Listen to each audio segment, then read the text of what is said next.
Boa tarde, pessoal.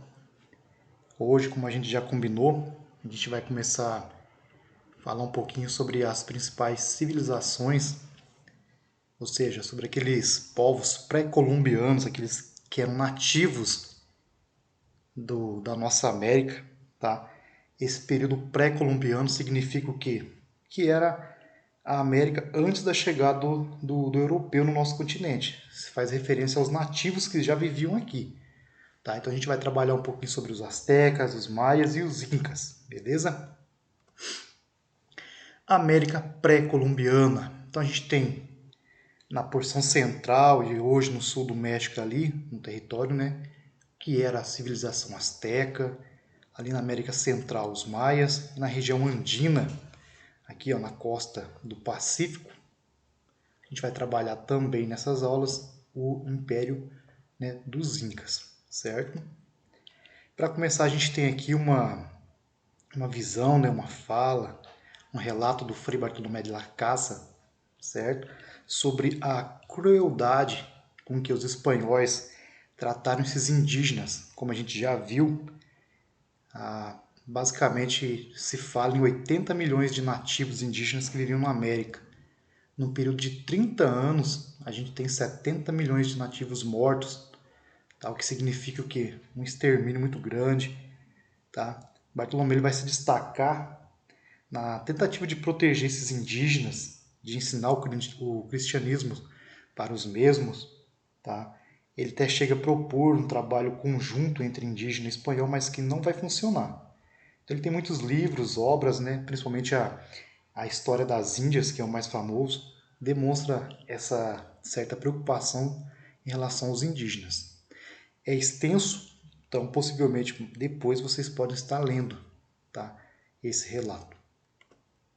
Então vamos lá, vamos começar trabalhando sobre os astecas, certo?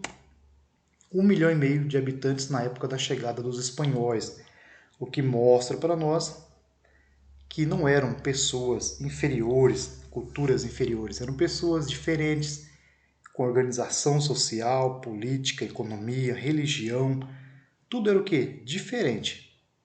Tá? E é justamente essa diferença que vai fazer com que eles sejam exterminados. Né? Últimos a chegar no reinado, no refinado mundo do Planalto Central, esses astecas eles vão fundar no século XIV ainda a sua capital, que é Tenochtitlan. Tá bom? Essa Tenochtitlan foi justamente uma, segundo a crença dos mesmos astecas, que era um sinal dos deuses. Ela foi construída exatamente no lugar onde que eles conseguissem observar o que? Uma águia sentada num cacto devorando uma serpente. Ali seria a região ideal para montar essa capital, ou seja, fica na região Mesoamérica, ali no sul do México, uma região intermediária, tá? Então, ou seja, era uma capital extremamente bonita. Algumas teorias falam até de 200 mil habitantes. Os conquistadores europeus chegaram a equipará-las às cidades de Constantinopla e Roma, devido à sua arquitetura, organização, desenvolvimento, né, que demonstra a capacidade intelectual e organizacional desses nativos. A organização política desses povos, pessoal, como que eles eram organizados? Então a gente tinha o que? Ele era uma monarquia, então havia transmissão de poder através de eleição feita por um conselho de nobres, entre os próprios nobres da família real. Então as áreas eram conquistadas, eram atreladas ao território asteca. Então dentro desse território asteca poderíamos encontrar até 38 províncias, tá bom? Essas províncias significavam o quê? Justamente a integração política e obediência junto com os impostos. Era muito necessário a questão das guerras, das disputas. E é justamente nesse ponto central é que os espanhóis vão utilizar para dominar os astecas, ou seja, vai usar aquele povo que já foi vencido pelos astecas, aqueles que pagavam imposto, para justamente se unir aos espanhóis e derrotar os astecas. Então a união desses vários grupos em famílias no campo a gente chamava de calpule, tá? Que tinha um chefe que dirigia, tá? A terra era uma propriedade comum e os espanhóis entenderam esse processo, essa forma de organização como se fosse um bairro. Então tínhamos ali a sociedade asteca. Então tínhamos o imperador, a nobreza, né, os homens comuns e os escravos, tudo aqui. Ó. Então tínhamos a nobreza, os comerciantes, os plebeus, aqueles que eram escravos por compra, aqueles que eram escravidão voluntária por dívida. Essa era a base da sociedade asteca. Durante o governo do imperador Montezuma II, lá no início do século XVI, tá? Esse Império Azteca ele chega a ser formado por aproximadamente 500 cidades que pagavam altos impostos para o imperador. Então o Império começa a ser destruído em 1519 com invasões espanholas. Então, como o professor falou, é justamente nesse período, devido a esses impostos, essa extensão territorial, que os espanhóis vão utilizar de diplomacia para se unir, né, a esses povos que pagavam esses impostos astecas para tentar e conseguir destruí-los. Tá? Então, para manter essa forma de governo, para manter essa anexação, esses impostos, eles precisavam do quê? De um exército forte. Então, eles eram treinados justamente para isso. Porque com um exército forte, eles conseguiriam o quê? Estender seu reino, aumentar seus impostos e conseguir não somente os escravos para o trabalho, mas também para o sacrifício, que era muito comum para os astecas. Tá? Então, a religião, eles eram politeístas. O que significa politeísta, professor? Significa que eles adoravam vários deuses. Então, tinha o deus da guerra, o deus do sol, o deus guerreiro, né? Tlaloc, deus da chuva, e o mais importante, que era a serpente emplumada, ou seja, que era o criador do homem, protetor da vida, da fertilidade, da sabedoria. Então, esse era o deus máximo deles, tá bom? A religiosidade asteca incluía a prática de sacrifícios humanos ou animais. Então, agradavam também aos deuses, mortificando-se com torturas ou praticando o canibalismo, com o intuito de adquirir as qualidades de suas vítimas. Tá bom, pessoal? Então, o termo correto para esse canibalismo, a palavra certa é antropofagia, ou seja, eles se alimentavam do oponente derrotado, porque assim eles acreditavam que estavam adquirindo as suas qualidades.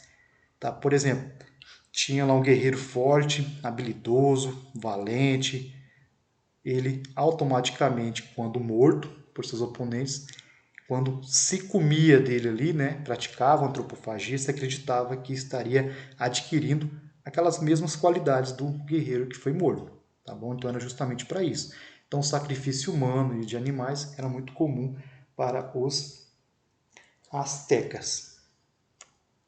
Nas ciências vão se destacar muito na questão do calendário, tá? Nos conceitos matemáticos, na astronomia, na arquitetura, a gente tem aquedutos, pontes, que até hoje a gente consegue, né, ver esses aquedutos nessa região. Então, eles se dedicavam muito nessa construção de pirâmides que eram utilizadas justamente para aqueles cultos religiosos e os sacrifícios humanos que a gente falou. Então, a escultura era basicamente dedicada aos ritos religiosos. Então, aqui a gente tem um exemplo, né, o calendário, uma pedra que simbolizava o sol. A escrita, pessoal, isso que é interessante, que a escrita era basicamente representada por desenhos e símbolos, ou seja, eram códigos pintados por esses artistas, que eram utilizados para registrar principalmente os calendários sagrados e os conhecimentos diversos que acontecia não somente na questão histórica dos astecas, mas as cenas da vida cotidiana. Então, o nome para isso eram chamados de códice. Tá? Então, os astecas registravam esses acontecimentos mais importantes em livros feitos de papel, tá? Que eram preparados com as folhas de sisal, ou seja, com suas fibras vegetais. É uma das fibras mais duras que existe. No nosso país, no lugar que mais se produz essa folha de sisal é na Paraíba e, se não me engano, na Bahia. Tá bom? A educação, tá? Como é que funcionava, professor? Então, os sacerdotes tinham como controle, né, um controle social e total sobre essa educação. Então, o sacerdote controlava essa parte. O império era dividido segundo as suas castas, digamos assim, né, a sua distinção social, basicamente entre aqueles que treinavam esses meninos e as meninas para as tarefas religiosas, que se chamavam calmecas, e aquelas para as crianças menos disciplinadas, aquelas que eram mais, digamos, revoltadas, que eram os teupucali, ou seja, eram casas de juventude, onde basicamente elas aprendiam a história, as tradições astecas, né, os artesanatos e as normas religiosas. Então, a educação doméstica familiar era complementada pela educação pública. Tudo isso iniciava para os homens a partir dos 15 anos. Então, tínhamos sim, como a gente vivia uma monarquia também no Império Azteca, a gente vai ver o que? A distinção social nessa forma de ensino. Então, tínhamos as escolas destinadas aos plebeus, tá?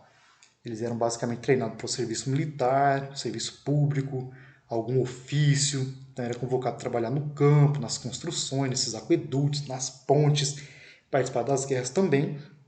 E aquelas que eram destinadas aos nobres, que era o quê? Para ocupar cargos no Estado, ou seja, exercer funções sacerdotais de alto nível.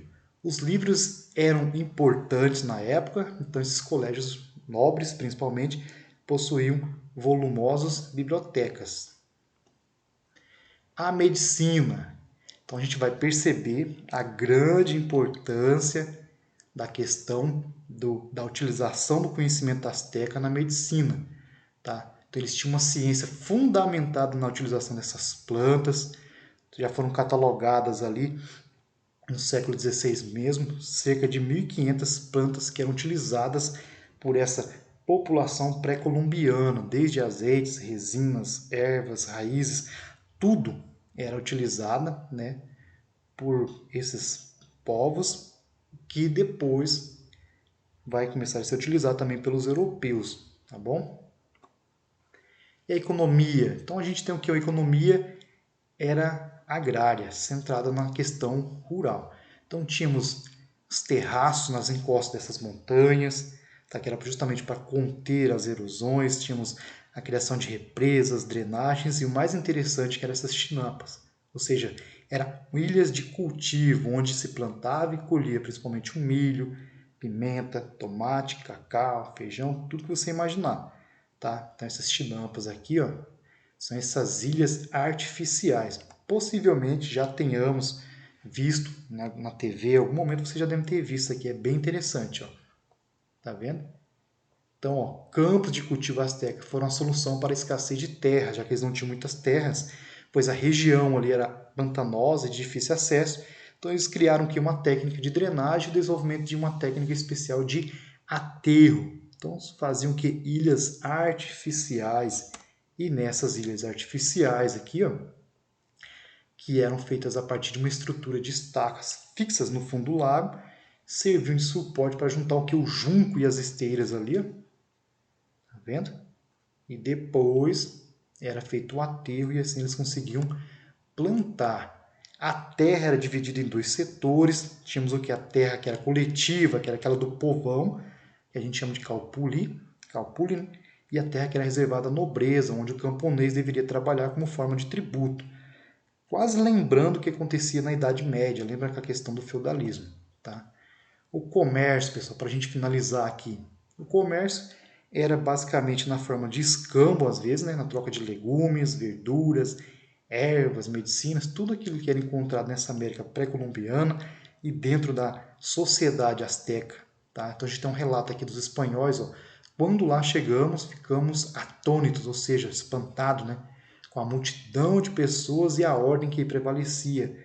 Assim, né, como com a vasta quantidade de mercadorias. Então, a civilização asteca desenvolveu um comércio bastante complexo, bem diferenciado, muito bem organizado, concentrando produtos de diferentes lugares dessa Mesoamérica, né, dessa América pré-colombiana. Então, os europeus ficaram maravilhados com o mercado de Tenochtitlan, capital da sociedade asteca. Beleza, pessoal? Essas são as principais características dessa sociedade asteca e semana que vem a gente continua vendo um pouquinho mais agora sobre os maias. Então anote suas dúvidas e entre em contato com o professor, beleza?